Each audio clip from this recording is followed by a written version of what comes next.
mapagpalang araw na naman everyone. So for today's video, ayan, ipiplex ko na sa inyo yung mga nakaraang taon na dito kami sa Isabela, kung bakit kami nagtagal dito. At syempre, ito na talaga finally, nung last vlog ko, ay wala pa pala ako naka-vlog dito mga kabarabana. Tapos na ito yung bakod. At syempre, may gate na rin. Shhh, hindi kami magnanakaw.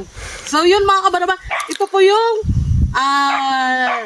pinagbentahan namin ng huling alaga namin baboy mga kabaraba. So yun, pasukin natin mga kabaraba.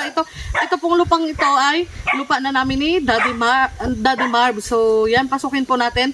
Nako-confuse na naman ako mga kabaraba. Gawa ng may mga kasama po tayo na bago. Syempre yan, si Bunso at syempre si Madam Ansel, mga pinsan nila, Daddy Marv. So yan mga kabaraba, pasukin natin ito yung lupain namin dito na maliit. So let's go mga kabaraba. Dito po naubos yung aming huling pinagbentahan ng baboy. So yan, bakit ito? So yan, nakikita nyo naman po yung gate. Kasing laki ko po siya mga kabaraba. Baliktad po ata yung pagkakabit dahil wala kami dito nung kinabit to. Pero okay lang at least, di ba? Kahit wala kami, nagpapasalamat pa rin ako kay Mama, kay Bunso, sa mga pamilya ko dito na tumutulong sa amin para matapos itong project na ito kahit wala kami ni Daddy Marv. So pasukin natin mga kabaraba, let's go. Ayan, bumabalik po yung gate.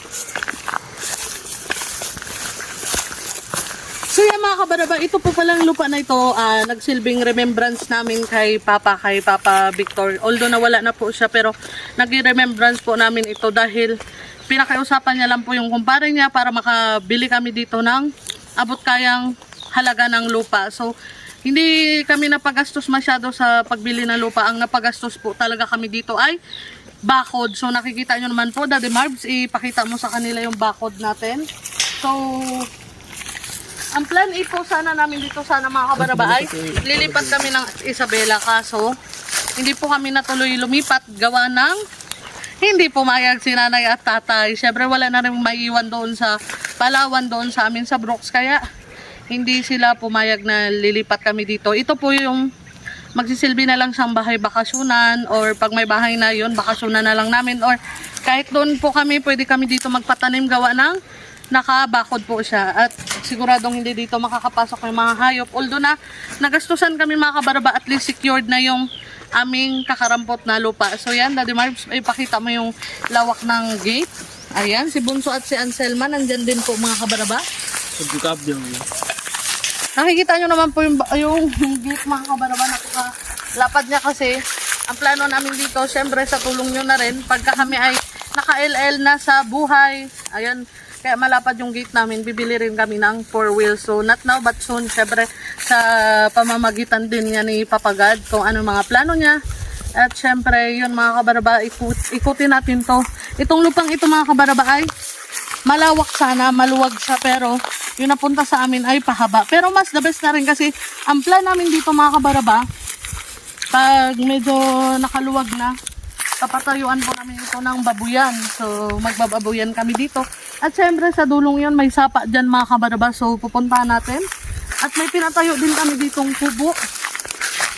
Itong kubong to, pinatayo namin nung kasagsaga na nagbabakod dito. Nakikita nyo naman yung bakod. Nakikita ba, Daddy Marbs? Yung kabila ang bakod. So let's go mga kabaraba. Puntaan natin.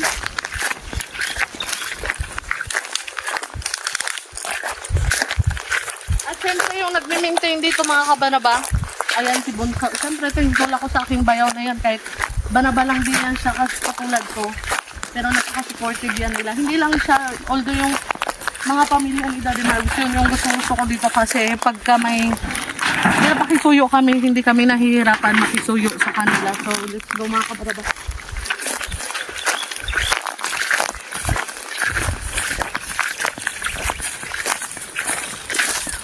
So itong kubo mga kabaraba, ito po yung kalagitnaan ng lupa na nakabakod. So yan, Daddy Marbs, ipakita mo yung doon.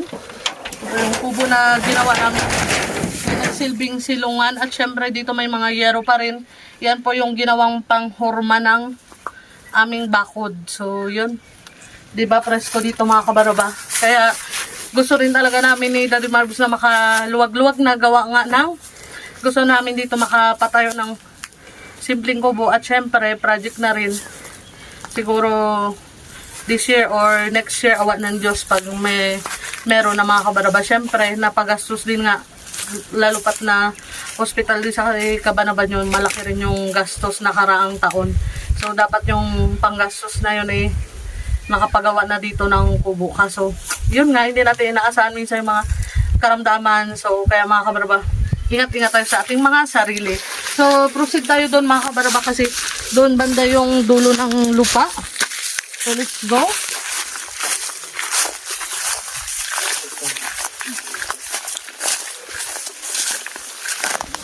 Nakasombrero nga po pala ako mga kabaraba, gawa ng napakainit na rin po. At syempre ito yung mga damo-damo na ito, namatay na po gawa ng pag-init na. So yan po, nakikita nyo naman po yung kalupaan iba na ba dito. At syempre hindi na sayang yung huling pinagbentahan ko ng baboy mga kabaraba, gawa nga nang dito na punta. So yan, ito tayo dito.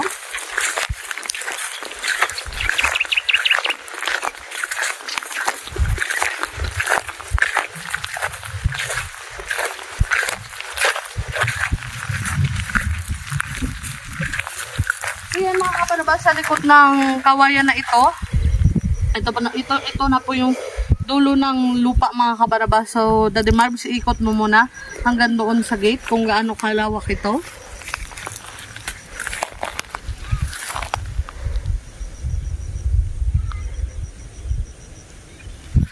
So yun mga kabaraba, for today's video, naway nagustuhan nyo yung aking munting sorpresa sa inyo kung bakit naubos yung huling pinagbentahan namin ng baboy, at syempre kung saan napunta yung aming pinagbentahan ng baboy. At syempre bago ang lahat, gusto ko magpasalamat first of all kay Papa God. Syempre hindi mangyayari yung mga bagay na ito, hindi mangyayari sa amin yung mga gantong blessings kung hindi dahil kay Papa God. At syempre, pangalawa po sa aking pamilya at pamilya ni Daddy Marv. So yan, maraming salamat sa inyo.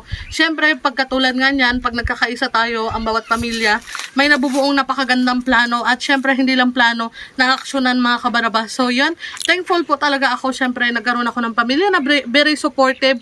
At syempre, ganun din po kay Daddy Marv. So maraming salamat. At syempre, kay Papa Uldo na wala na po siya. Nandun na po siya kasama ni Papa God. Pero mananatiling magsisilbing isang malaking souvenir ito mga kabarabas sa amin yung lupang ito. Nang dahil sa kanya po ay nagkaroon kami ng lupa dito, gawa nga ng pinakiusapan niya lang yung kumpare niya na bentahan kami ng maliit na area para magkaroon kami ng lupa dito ni Daddy Marv. So yun lang mga kabarabas, sa mga walang sawang sumusuporta sa aming mga munting YouTube channel, huwag kalimutan ang mag-subscribe at syempre i-like na rin po ang video na ito. Sa mga hindi pa po nakapag-subscribe, subscribe na po kayo kay Kabanabanyo. Ako nga po pala si Kabanabanyo from Brooks Point. At syempre, huwag kakalimutan ang pindutin ang notification bell para updated kayo palagi kay Kabanabanyo from Brooks Point. So dito tayo ngayon sa Isabela. So yun lang mga kabaraba, ingat po tayo lahat and God bless you to my next video. Bye bye!